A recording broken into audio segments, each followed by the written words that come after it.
같은 말씀이라고 여겨집니다. 결론이죠. 그동안 히브리서를 우리가 달려왔는데요. 말씀을 한 절 한 절 묵상하면서 하나가 아니고요. 오늘 좀 복합적인 내용이 되겠습니다만 본문에 집중해서 우리가 다시 한번 묵상하겠습니다. 9절 말씀 다시 한번 읽을까요? 여러 가지 다른 교훈에 끌리지 말라. 마음은 은혜로서 굳게함이 아름답고 음식으로서 할 것이 아니니 음식으로 말미암아 행한 자는 유익을 얻지 못하였느니라. 여러 가지 다른 교훈에 끌리지 말라 이렇게 말씀하세요. 여러 가지, 사전적 의미는 온갖, 잡다한 이런 의미입니다. 당시에 흔들리던 히브리 출신의 그리스도인들을 신앙에서 떠나게 하고자 하는 사단의 여러 가지 접근이 있었죠. 그런데 그 중에 한 가지는 여러 가지 다른 교훈이었습니다. 여러 가지 다른 교훈에서 다른이라는 사전적 의미는 낯선, 접해본 적이 없는 외국의 이런 의미입니다. 온갖 잡다한, 낯선, 접해본 적이 없는 외국의 이러한 의미가 되겠습니다. 그러한 교훈들에 끌리지 말라 이렇게 말씀하십니다. 그리고 하나님의 이름과 그리고 교회의 권위를 배경으로 한다고 하더라도 온갖 설교가 난무하는 이 세대 속에서 그 설교가 진심으로, 진정으로 하나님 말씀에 근거했는지를 판단하고 분별하는 것은 우리의 몫입니다. 그것은 언제나 시대가 바뀌어도 변화해도 다름이 없습니다. 늘 새로운 성경 해석, 전에 없던 주장들을 우리는 목말라 합니다. 늘 동일한 말씀 속에서 뭔가 다른 것을 우리는 찾게 되어 있습니다. 그럼에도 불구하고 우리는 늘 깨어서 조심해야 한다는 것이죠. 새로운 교리, 아주 어리석어서 교회가 과거에는 발견하지 못했는데 나만 특별히 이런 것을 발견했다, 찾았다, 이런 주장을 할 때일수록 우린 더 깨어서 그것이 모든 성경의 흐름과 성경에서 말씀하시는 복음과 일치하는가를 우리는 늘 조심하고 면밀히 살펴야 합니다. 우리 교회사에서 성경을 떠남으로 인해서 엄청난 대가를 치른 기록들이 많이 있습니다만, 특별히 우리가 잘 알고 있는 16세기의 로마 캐톨릭, 그 당시의 개혁자들의 주장은 캐톨릭에 의해서 전혀 터무니없는 새로운 것이라고 지탄을 받았습니다. 그런데도 불구하고 개혁자들이 오늘날과 같은 열매를 맺을 수 있었던 것은 한 가지죠. 그들이 성경에 충실했다는 것입니다. 성경 말씀과 우리가 다르면 기꺼이 정죄받겠다라는 각오로 성실히 그들이 성경의 말씀이 옳다는 것을 입증하기 위해서 그들이 생명을 아끼지 않았던 것이죠. 그 결과로 인해서 오늘날 우리는 다시 말씀으로 돌아갈 수 있었던 것이죠. 종교개혁의 진리, 이 진리는 초대교회 때나 그 교부들의 기록이나 또는 심지어는 바울 사도께서 교회를 세우는 그 당시에도 교회 속에 끊임없이 도전해 오고 있었습니다. 새롭고 설득력이 있는 교사들이 고린도 교회나 갈라디아 교회에 들어와서 교회를 회방하며 그들을 갈라놓고 또 그들을 다른 곳으로 데려가려는 시도들이 너무 많았던 것이죠. 바울 사도께서는 갈라디아 교회를 향해서 이렇게 말씀하십니다. 그러나 우리나 혹은 하늘로부터 온 천사라도 우리가 너에게 전한 복음 외에 다른 복음을 전하면 저주를 받을지어다. 이렇게 말씀하세요. 우리가 너에게 전한 복음. 그런데 놀라운 것은요. 그러나 우리나 혹은 하늘로부터 온 천사라도 이렇게 말씀하세요. 그러니까 바울 사도 일행을 포함하는 거예요. 바울 사도께서 전한 복음이 있어요. 그런데 그 복음이요. 사도께서 전하셨음에도 불구하고 사도 자신도 그 복음을 변조시킬 수 있다는 것입니다. 다시 한번 찬찬히 들어보십시오. 그러나 우리나 혹은 하늘로부터 온 천사라도 이미 우리가 너에게 전한 복음에 다른 복음을 전하면 저주를 받을지어다. 이렇게 말씀하신 거예요. 그러니까 성경에 기록된 온전하고 순전한 복음은 우리 인간이 얼마든지 시대와 상황에 따라서 바꿀 수 있다는 것이죠. 그럼에도 불구하고 가장 중요한 것은 말씀은 변함이 없다는 것입니다. 오늘 9절 말씀이 있는 바로 앞에 8절을 한번 같이 읽어보실까요? 8절 한번 읽어보겠습니다. 예수 그리스도는 어제나 오늘이나 영원토록 동일하시니라. 인간은 변할 수 있어요. 누구나 변할 수 있습니다. 심지어는 저도 변할 수 있습니다. 아니요, 수시로 변합니다. 우리는 변합니다. 그러나 예수께서는 사람이 되셨음에도 불구하고 그분은 하나님의 아들이시기에 변하지 않으십니다. 그분은 어제나 오늘이나 동일하시고 2000년 전에 그 물에 빠져가는 베드로의 손을 붙드셨던 그 손, 그리고 십자가에 우리를 위해 찢기신 그 손, 그 손은 여전하십니다. 그리고 그 손으로 우리가 기록된 말씀을 통해서 성령의 도우심으로 예수 그리스도를 여러분이 느끼시고 경험하시고 믿은 만큼 우리는 그 예수님을 동일하게 경험할 수 있습니다. 오직 성경에 근거한 대로 예수님을 경험하고 여러분 느끼시고 또 동행하실 수 있다는 것입니다. 그 예수는 아무리 세월이 흐르고 시간이 바뀌고 교리가 바뀌어도 예수님은 바뀌지 않는다는 것이죠.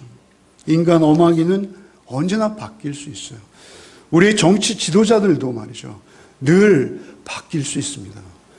그럼에도 불구하고 우리의 주님은 전혀 바뀌지 않으신다는 것이죠.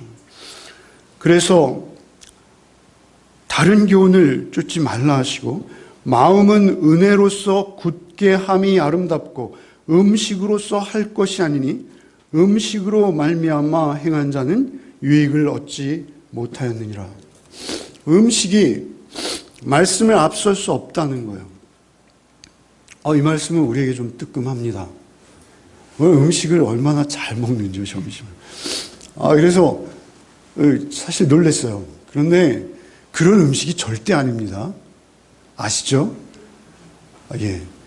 유대인들의 어떤 말씀에 더해진 풍습과 관습이 더해지면서 점점 그들이 가지고 있는 그들만의 특별한 음식 습관을 말하는 것입니다. 사실 그것을 지적하는 이유는 그것이 의미하는 어떤 그들의 종교적 관행, 관습, 그리고 오랜 세월 동안 그들에게 젖어온 종교적 생활, 그러한 것들을 총칭하는 거라고 봐야 할 것입니다. 이것은 굉장히 중요한 것입니다. 여러분, 우리 인간이기 때문에 그러한 것들에 우리가 그러한 습성에 금방 젖을 수 있습니다. 베드로 사도는 사도행전에 보시면 환상을 보죠. 하늘에서 그들이 레위기에 금한 먹을 수 없는 음식의 환상을 봅니다. 그것을 먹으라라는 하나님의 음성까지 듣습니다. 그런데도 반항합니다. 그런데도 자기 주장이 있습니다. 하나님께서 그것을 3번씩이나 반복해서 보여주셨을 때야 그가 그것을 수긍할 수 있다는 것이죠. 우리가 그렇게 간단한 음식의 문제가 아니라 우리의 삶 속에 들어온 그런 종교적 습관, 관행, 그래서 사도께서는 굉장히 그 문제를 강조해서 반복하십니다. 고린도 교회에 보낸 편지에서는 고린도전서 8장 8절에 음식은 우리를 하나님 앞에 내세우지 못하나니 우리가 먹지 않는다고 해서 더 못 사는 것도 아니요 먹는다고 해서 더 잘 사는 것도 아니니라. 음식은 우리를 하나님 앞에 내세우지 못하나니 우리의 어떠한 습관과 종교적인 업적과 자기의라도 그것으로 우리가 하나님 앞에 설 수 없다는 것입니다. 고린도 교회에 보내셨어요. 골로새 교회에 보내신 골로새서 2장 16절 그러므로 먹고 마시는 것과 절기나 초하루나 안식 이를 이유로 누구든지 너희를 비판하지 못하게 하라. 로마에 있는 교회에는 이렇게 말씀하세요. 로마서 14장 17절 하나님의 나라는 먹는 것과 마시는 것에 있지 않냐고 오직 하나님의 의와 평강과 희락이다 이렇게 말씀하세요.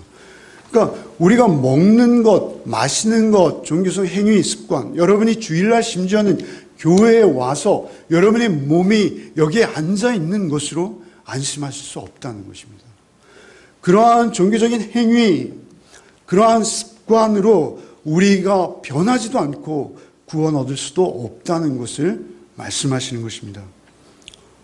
믿음을 통해서 은혜로만 사는 것이다.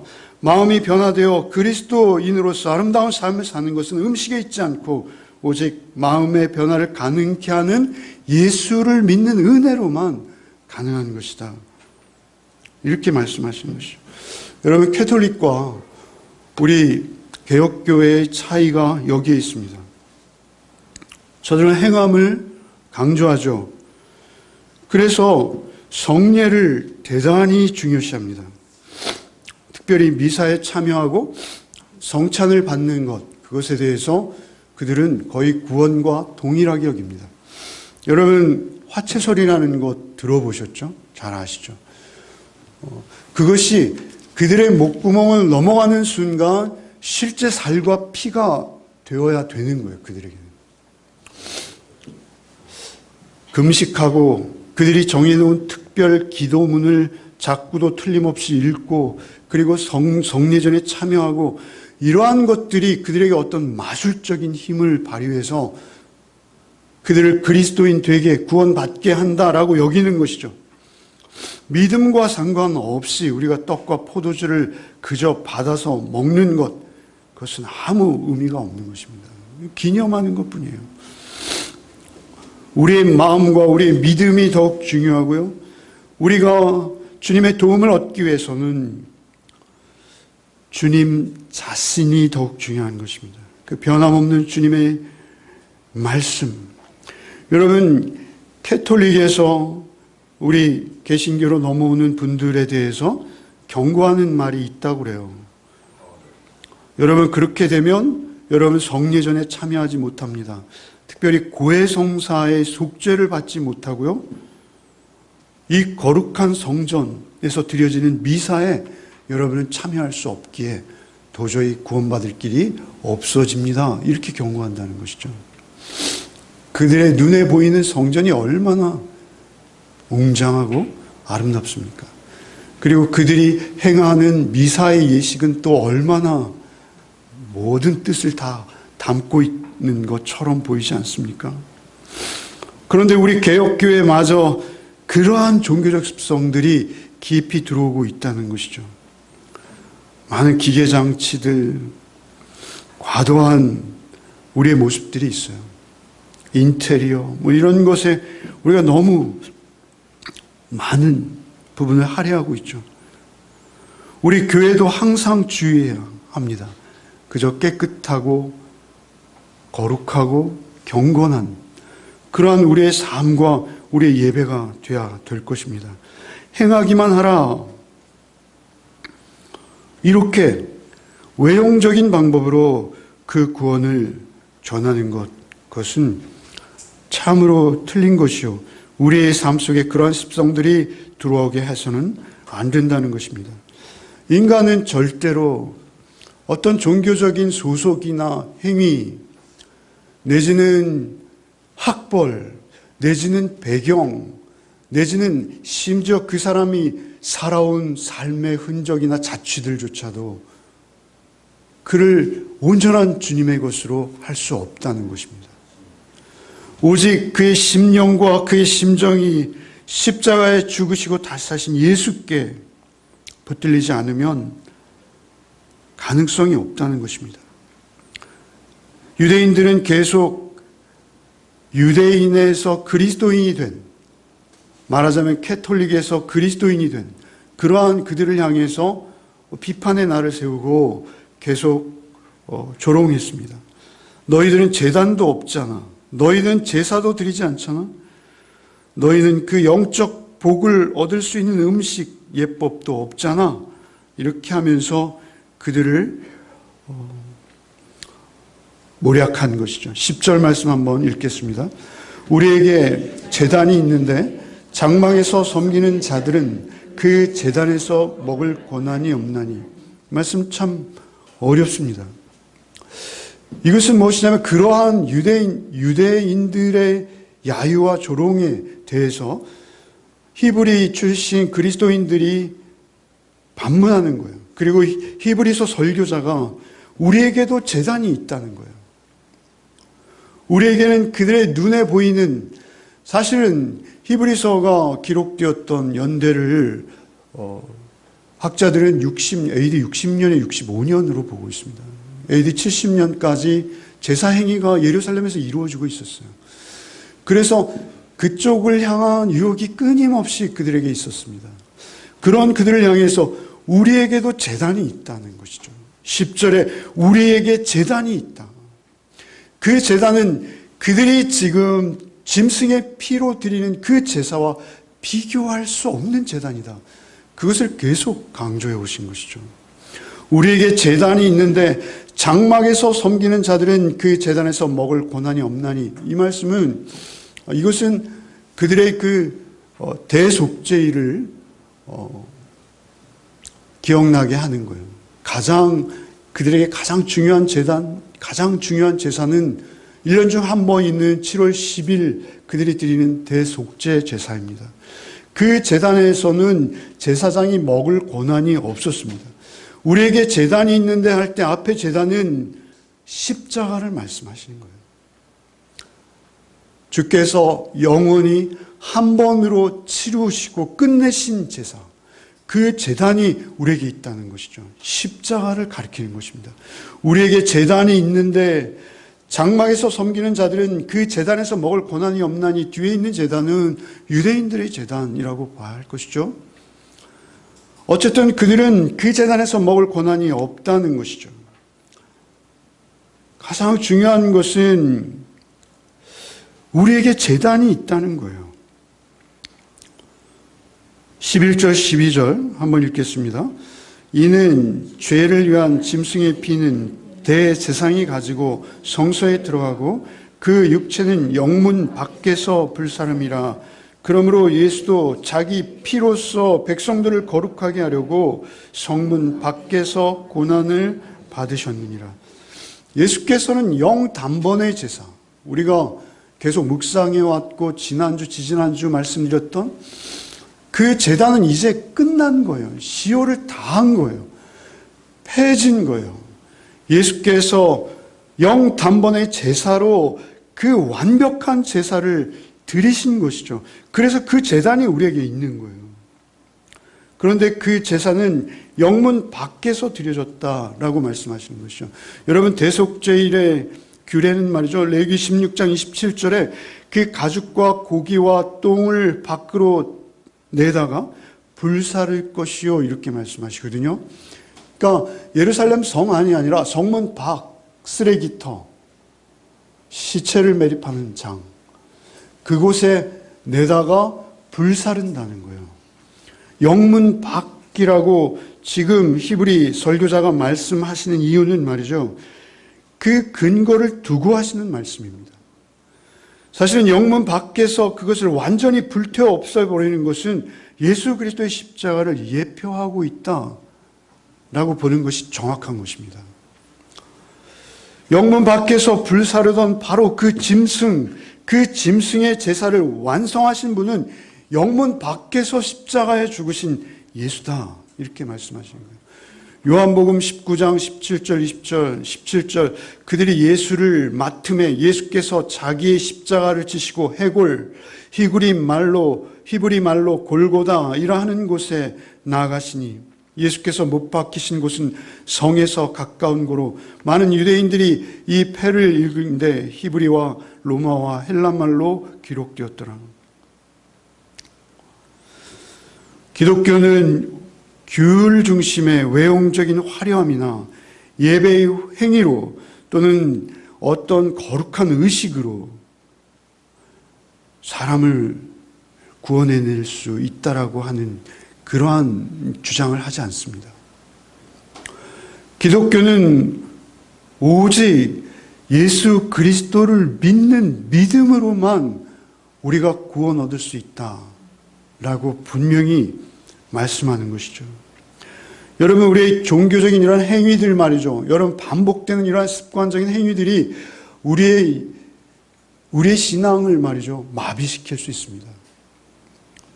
그런 행위들이 우리를 헛된 만족이나 자기 의로 몰고 갈 수 있습니다. 그래서 우리의 마음과 우리의 영혼은 전혀 예수와는 상관없는 상태에서 우리가 그러한 행위로 예배 참여하는 어떤 그러한 습관으로 우리가 만족을 삼을 수 있다는 것이죠. 그것은 그저 평범하고 나도 그 정도는 알아 라고 여길 수 있을 수 있으나 우리가 그것이 얼마나 우리에게 치명적인지 우리는 늘 기억해야 합니다.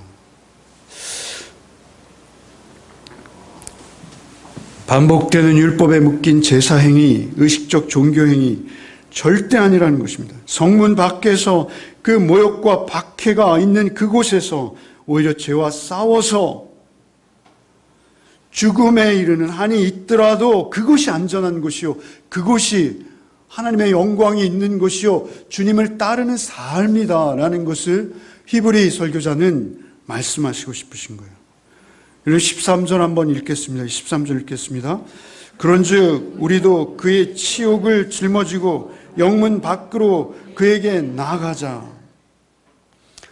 우리도 그의 치욕을 짊어지고 영문 밖으로 나가야지 우리가 살 수 있다라는 말씀입니다. 이 말씀 바로 다음에 이어지는 14절 말씀 무엇이죠? 하늘의 도성을 말씀하시네요. 하늘의 도성. 우리가 천국의 삶을 살고 구원 얻는 길은 영문 안에 있는 것이 아니라 영문 밖에 있다. 이렇게 말씀하시는 것이죠. 그러한 종교적 행위가 아니라 그 너희의 종교적 습관 밖에 오히려 수치와 저주를 받고, 이것은 교회 밖이라고 볼 수도 있어요. 여러분의 삶의 자리라고 볼 수도 있어요. 예수께서는 우리와 교제하기 원하시고 우리의 삶의 자리에 찾아오시기 위해서 십자가에 죽으신 것입니다. 그래서 우리가 늘 그 각오를 든든히 하는 거예요. 그리고 우리에게 수치와 모욕이 있을 때 오히려 감사할 수 있어야 하는 것입니다. 우리가 예수를 믿고 예수를 쫓다가 어려움을 당하고 불이익을 당하고 그리고 우리가 자초해서 가난해지고 낮아지고 했을 때 우리가 주님께 감사할 수 있어야 되는 것이죠. 요한복음 15장 18절 19절에 예수께서 제자들에게 이렇게 경고하십니다. 세상이 너희를 미워하면 너희보다 먼저 나를 미워한 줄을 알라. 너희가 세상에 속하였으면 세상이 자기의 것을 사랑할 것이나 너희는 세상에 속한 자가 아니요 도리어 내가 너희를 세상에서 택하였기 때문에 세상이 너희를 미워하느니라. 우리를 세상에서 택하여서 예수께서 우리를 불러내신 거예요. 따로 주님의 소유를 삼으신 거예요. 그래서 우리가 그리스도인 되었을 때 세상이 다 우리를 하나 되어서 칭찬해주고 박수를 보내고 격려하는 것 기대하지 마십시오. 오히려 그들 가운데서도 하나님의 선한 모습 가운데서 우리의 빛을 보고 그것을 빛인지 알고 돌아오는 자들이 있을 수 있어요. 그러나 그것과는 다른 차원입니다. 오히려 죄의 종되고 죄의 노예되었던 그들에게 우리가 너무 많은 것을 기대하지 말라는 것입니다. 어느 목사님의 고백을 들었어요. 지난주에. 자기가 가난한 자들을 위해서요, 영등포에서 벌써 20, 30년 전 간증을 하시는데요. 영등포에서 그 근로자들, 그리고 그들의 자녀들을 대상으로 야학을 열고요. 그리고 그들을 위해 섬겼다는 거예요. 그거밖에 없다는 거예요. 자기가 한 거는 그저 야학을 열고 그들에게 어떻게 도움이 될까 해서 정말 받은 은혜대로 그들을 섬겼는데 투옥이 되고요. 그리고 자기에게 많은 비난이 왔대요. 그런데 그 비난 중에 가장 자기를 힘들게 했던 것은 자기를 향해서 빨갱이라고 하더라는 것이죠, 사람들이. 빨갱이라고 하는데 도저히 자기는 정치적으로 어떤 정치적인 이야기를 한 적도 없고 정치적인 의견을 개진한 적도 없는데 말이죠. 자기를 향해서 빨갱이라고 하는 그 이야기를 들으면서 그렇구나. 우리가 하나님의 도를 따라 하나님의 말씀을 쫓아 살아갈 때 이런저런 어려움이 있습니다. 그러나 하나님의 말씀은 이 땅에 있는 어떤 정치적인 의도나 의식과 다른 거예요. 그것과는 차원이 다른 거예요. 그럼에도 불구하고 우리에게 오해와 편견과 많은 모략이 있을 수 있다는 것이죠. 그러나 우리는 오직 우리 주변에서 어떤 이야기를 하던 우리가 받은 교훈대로 살아야 한다는 것이죠.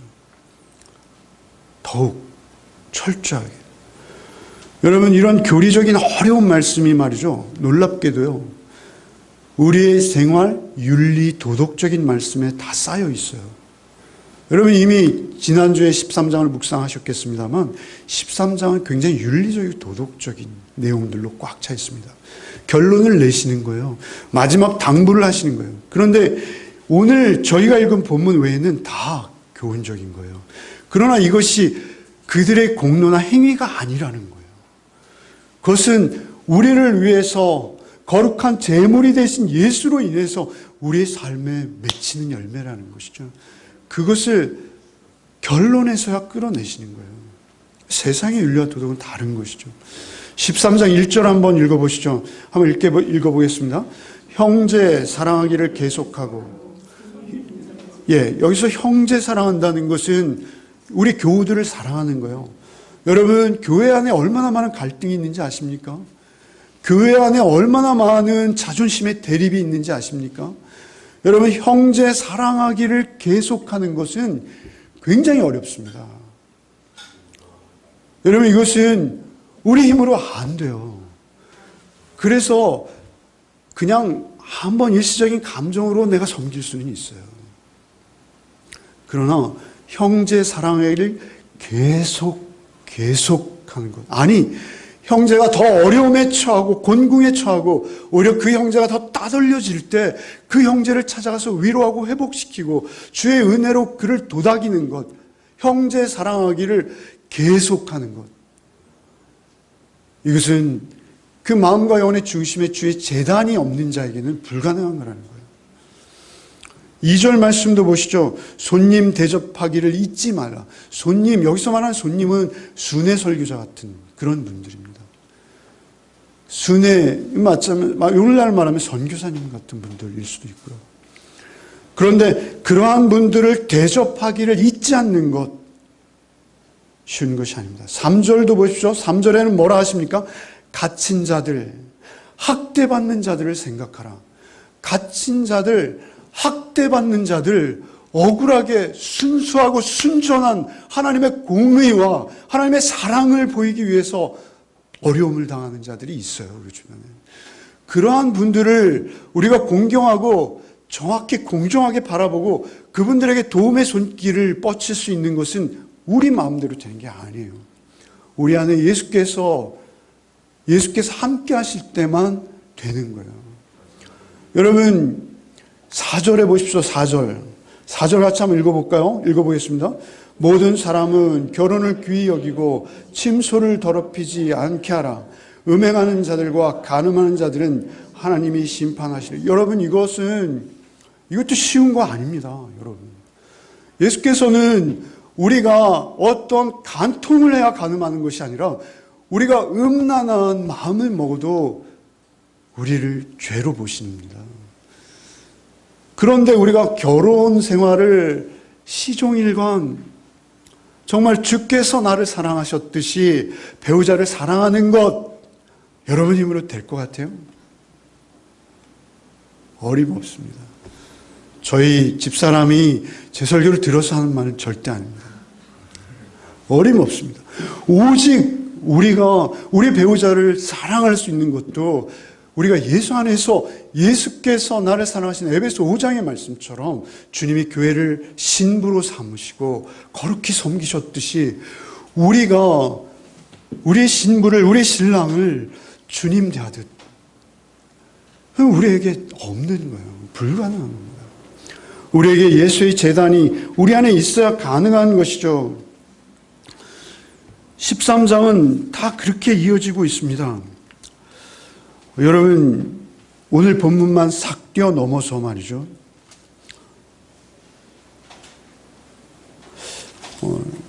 싹 뛰어넘어서 히브리서 13장 14절. 14절은 알죠. 우리가 여기에는 영구한 도성이 없으므로 장차 올 것을 찾나니 그러므로 우리는 예수로 말미암아 항상 찬송의 제사를 하나님께 드리자. 이는 그 이름을 증언하는 입술의 열매니라. 오직 선을 행함과 서로 나누어 주기를 잊지 말라. 하나님은 이 같은 제사를 기뻐하시느니라. 선을 행하고 서로 나누어 주는 것을 제사로 보는 거예요.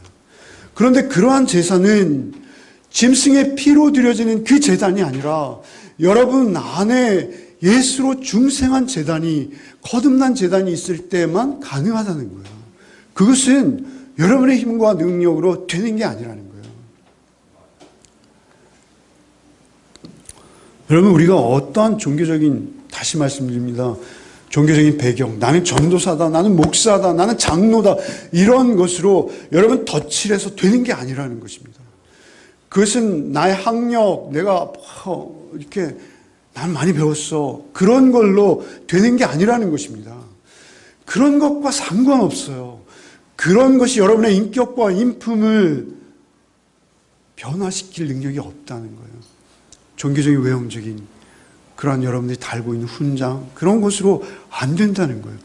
결국은 온전한 믿음, 그 피 흘리신 영문 밖으로 나가사 피 흘리신 예수 그리스도의 제단이 있을 때에만, 로마서 12장 1절 말씀 동일하죠. 그러므로 형제들아, 내가 하나님의 모든 자비하심으로 너희를 권하노니 너희 몸을 하나님이 기뻐하시는 거룩한 산 제물로 드리라.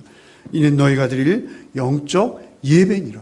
제사, 제단, 제물, 예배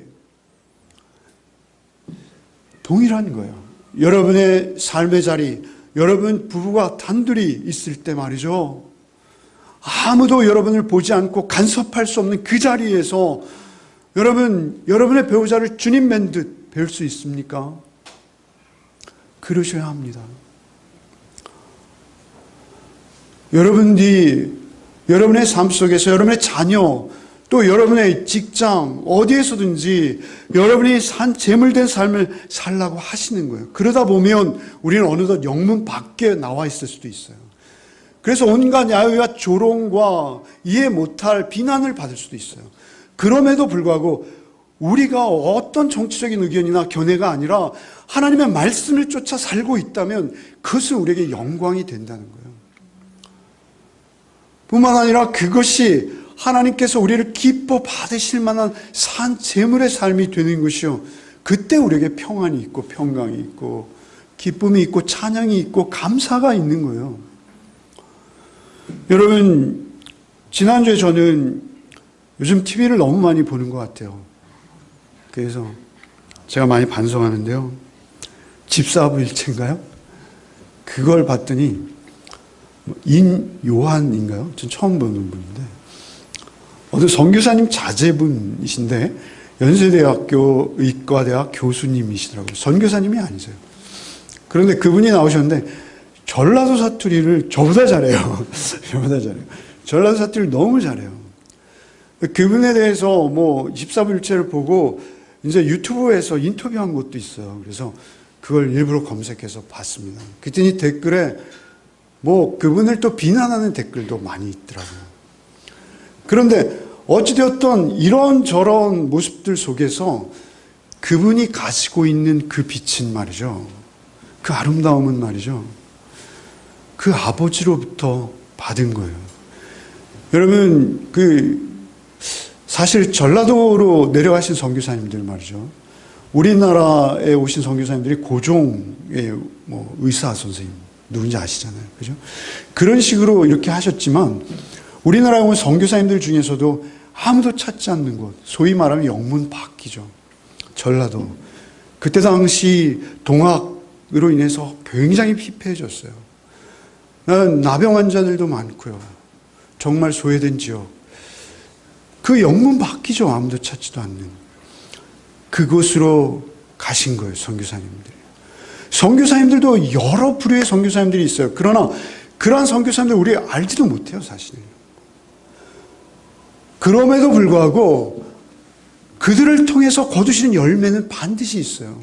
그래서 아마 그 지역이 그토록 복음화율이 높은지 모르겠어요. 그리고 그 지역의 의식 수준이 좀 남달라요. 그런 이유가 뭘까요? 저는 그렇게 한 알의 밀이 땅에 떨어져 죽음으로 인해서 많은 열매를 맺는다는 거죠. 한 알의 밀이 땅에 떨어져 죽지 아니하면 한 알 그대로 있고 죽으면 많은 열매를 맺는다는 주님의 말씀처럼 말이죠. 주님의 영문 밖에서 떨어진 한 알의 밀이 되셔서 거기에 십자가에 달리신 거예요. 우리는 못한다는 것이죠. 우리는 안 된다는 거예요. 여러분이 하려고 하지 마시라는 거예요. 여러분이 오히려 사모하고 메어 달리고 기도해야 될 것은 주의 대속의 은혜가 나에게 더 넘치게 해주십시오. 주의 대속의 은혜가 나에게 기쁨 되게 해주십시오. 여러분, 그 십자가 앞으로 우리가 나가지 않고는 그러한 삶 우리에게 어림없다는 것이죠. 아무도 찾지 않는 그 전라도. 그 미국의 남장로 선교사라고 해요. 그분은 아버지, 조부, 할아버지. 그분은 선교사가 될 마음은 없었다고 하시더라고요. 어찌되었던 그분도 그분들의 열매인 것이죠. 그분이 그쪽으로 나갈 때 말이죠. 얼마나 힘들었겠어요. 그 당시에 중국이나 일본으로 가는 것은 선교사로서는 상당히 안락한 삶이 보장되어 있었다고 합니다. 한국으로 오는 것은 토마스 선교사 우리 잘 알려져 있잖아요. 한국 땅에 들이자마자 목이 잘렸어요. 그러한 한국으로 온다는 것은 쉽지 않은 거예요. 그런데 그 한국에서도 말이죠. 또 변방 중에 변방 말이죠. 그곳에 뭐 들고 갔겠어요? 그곳에 뭐 가지고 갔겠어요? 그 안에 예수의 피가 있었고 예수의 제단이 있었던 거예요. 그의 삶이 제사였고 그의 삶이 예배였고 그래서 뜨거운 마음으로 그것이 그 본인의 마음이었겠어요? 본인의 능력이었겠어요? 여러분 우리의 삶은 우리의 히브리서 믿음은 바라는 것들의 실상이요 보이지 않는 것들의 증거를 하셨습니다. 우리가 사실 우리의 믿음의 분량대로밖에 우리는 살 수가 없는 존재예요. 여러분의 가정에서, 여러분의 직장에서, 여러분의 삶터에서, 여러분이 산 제사의 삶을 사려고 한다 하더라도 여러분에게 믿음의 분량만큼밖에 살 수 없다는 것은 분명합니다. 그래서 우리는 믿음을 더 구하는 것이고 믿음을 간구하는 것입니다. 여러분 그렇게 믿음을 간구하셔서 여러분의 가정이 회복되어지고 말이죠. 그 가정 안에서 주님의 산 제사의 제단이 올려지기를 바랍니다. 여러분 우리 여기 모일 때는 아무것도 아닌 듯 모였으나 우리가 모이면 모일수록 우리가 예배를 드리면 드릴수록 우리의 삶이 우리의 신앙이 시간을 더하면 더할수록 예수 한 분이 여러분 안에 계시기 바랍니다. 그것은 성령께서만 가능한 거예요. 여러분 그것은 우리가 많이 뒤적인다고 되는 것도 아니고 물론 많이 뒤적여야죠. 물론 말씀에 대한 갈급함을 가지고 이것이 진실로 그러한가 끊임없이 우리가 살펴야죠. 그러나 여러분이 우리가 영구한 도성이 있고 영원한 도성을 향해서 우리가 한 발 한 발 순례자처럼 나그네처럼 우리가 살아가는 것이 맞다면 그리고 주님의 교훈을 따라 살아가는 것이 맞다면 우리가 추구해야 될 우리가 쫓아야 될 우리가 바라봐야 될 그것은 오직 한 군데밖에 없는 거예요. 히브리서는 바울의 저작이 아니라는 그러한 악설이 더 이제 우세합니다. 그런데도 바울의 주장과 똑같은 거예요. 변함없는 거예요. 왜입니까? 예수를 바라보고 있기 때문에 그래요. 고린도전서 1장 22절 여기서 말씀하는 우리에게도 제단이 있나니라고 할 때 그 제단은 예수의 십자가 하나예요. 다른 게 없습니다. 고린도전서 1장 22절 유대인은 표적을 구하고 헬라인은 지혜를 찾으나 우리는 십자가에 못 박힌 그리스도를 전하니 유대인은 꺼리는 것이요 이방인에게는 미련한 것이로되 오직 부르심을 받은 자들에게는 유대인이나 헬라인이나 그리스도는 하나님의 능력이요 하나님의 지혜다.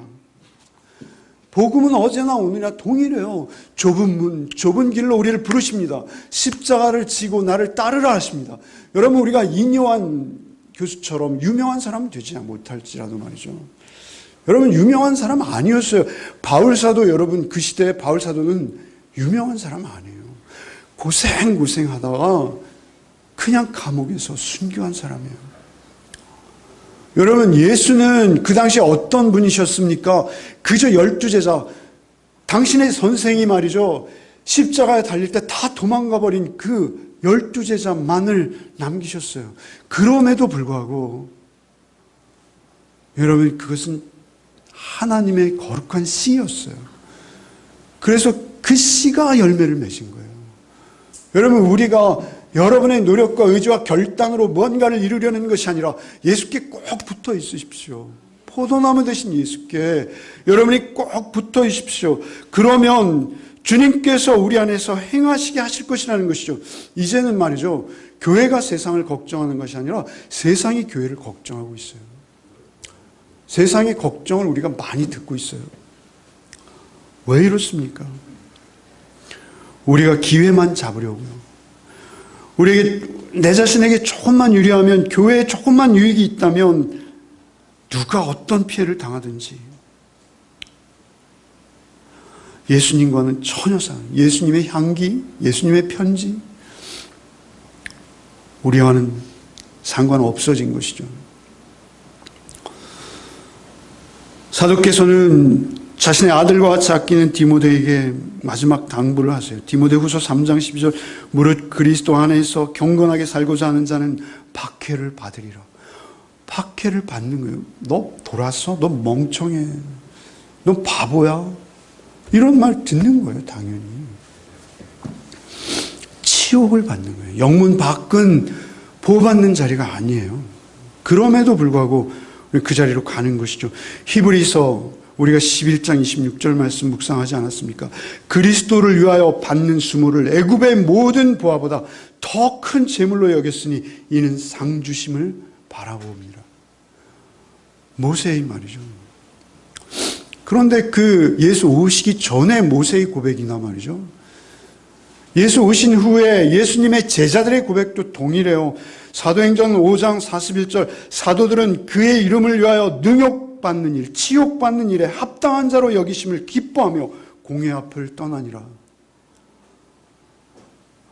우리의 신앙은 어제나 오늘이나 동일합니다. 그 시대의 신앙이 오늘 우리의 신앙과 동일합니다. 그 시대에 그들이 믿고 따랐던 예수와 우리가 지금 바라보고 있는 예수는 동일합니다. 그런데 왜 우리는 이렇게 차이가 있을까요? 우리가 다른 거 보고 있는 거예요. 우리가 보는 척 하는 거예요. 안 보는 거예요. 여러분, 우리가 늘 예수를 보시고 잘하든 잘못하든 우리가 주께서 말씀하시면 순종해 내시기 바랍니다. 그리고 또 넘어지고 또 실수하는 거죠. 또 잘못하는 거죠. 그러나 그때마다 예수께서는 그 베드로를 빠져가는 물에서, 그 고함치는 베드로를 향해서 내미셨던 그 손으로 말이죠, 우리에게 손을 내미실 줄 믿습니다. 우리를 건져 올리실 줄 믿습니다. 영문 밖으로 나가자. 주께서 거기서 고난받으셨다. 주님, 영문 밖에 계신다. 주님 만나라. 그러기 위해서 영문 밖으로 나가야 한다. 여기에는 영구한 도성이 없고 거기에만 영구한 도성이 있다. 그 음성 듣는 한 주간 되시기를 바랍니다. 그때 여러분의 삶의 자리가 예배의 자리가 되고 주님의 향기와 주의 영광이 여러분의 삶 속에서도 증거되어지고 드러나는 복이 있을 줄 믿습니다. 주님 감사합니다. 오늘도 주의 말씀을 묵상합니다. 주 말씀은 언제나 말씀이고 예수는 어제나 오늘이나 언제나 동일하신데 우리는 우리의 뜻대로 우리의 마음대로 예수를 바꿉니다. 예수의 말씀을 우리 마음대로 해석합니다. 하나님 우리를 긍휼히 여기시고 우리를 불쌍히 여기셔서 오직 말씀이 육신이 되어서 오신 예수, 십자가에 날 위해 죽으시고 다시 사셔서 지금도 내 안에 거하시는 예수, 예수만을 온전히 붙들고 예수만을 의지하는 우리 한 주간의 삶이 되게 하여 주옵소서. 우리가 말하고 행하고 선택하고 판단하는 모든 가운데 오직 예수가 우리의 중심 되게 하여 주옵소서. 예수 그리스도의 이름으로 기도하옵나이다. 아멘. 이제는 우리 주 예수 그리스도의 은혜와 하나님 아버지의 우리가 다 알 수 없는 사랑하심과 성령의 내주 교통 충만케 하시는 은총이 영문 밖으로 우리를 부르시는 주의 음성을 쫓아 오직 산 제사로 산 제물로 한 주간의 삶을 또 주님께 드리기를 소원하며 결단한 우리 가족들 위해 이제부터 영원토록 함께 계시기를 축원하옵나이다. 아멘.